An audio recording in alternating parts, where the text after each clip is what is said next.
leftover fried rice for an easy dinner. Starting with some leftover ham chopped up. Oil your pan.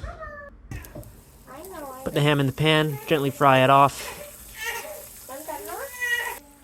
Cracked in a couple eggs, scramble them in the pan, let them cook a little bit.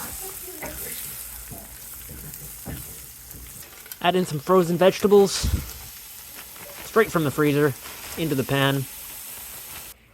Add in the leftover rice from earlier in the week. Stir fry it all together. Mixture of oyster sauce and soy sauce in a bowl. Pour over the rice. Stir fry it all together.